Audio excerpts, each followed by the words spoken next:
I'm Susan Ronald, and I want to tell you a bit about myself and my books.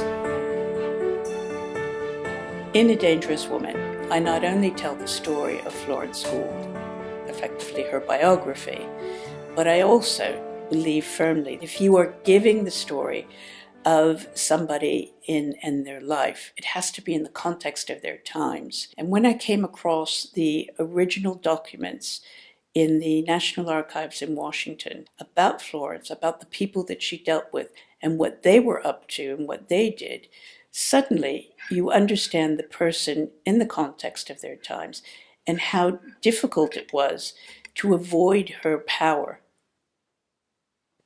It's such an easy read. You may not like her. Frankly, I didn't like her either.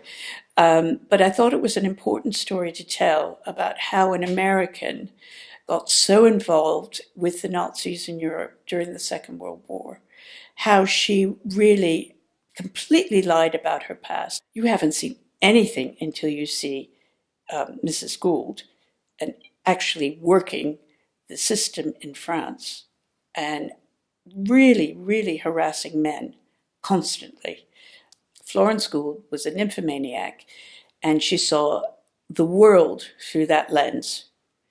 I think that Florence Gould had a overpowering, overwhelming desire to control everything around her, be it her sister, her parents, the world in general.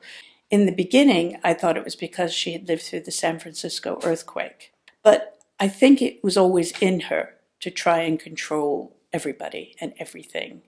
And with the wealth, the phenomenal wealth of the Gould empire, which had been based on the railroads in America, she finally was able to do that. She has tremendous power, unbridled power in many ways. She was able to do things that a lot of the Nazi officers were unable to do in France. Then why did she betray America? Why did she betray the people closest to her? Why did she cut deals with the German hierarchy if it wasn't to help her friends? She thought that the war was for other people, that essentially she was American. America wasn't at war with the Nazis at the time, so therefore she could do whatever she wanted to do, which shows to what extent she really hadn't understood what was going on.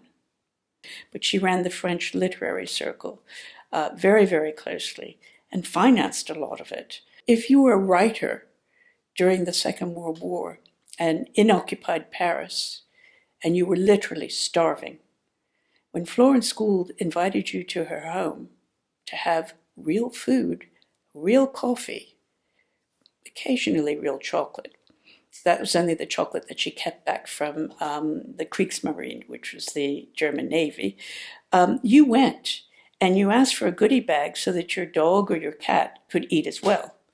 So you knew that you would have one meal in the week that could sustain you. You wouldn't try and gorge yourself. You'd leave stuff on your plate so that you could eat it during the rest of the week. I mean, what else is power? Up until my book, people will remember her for her charitable foundation.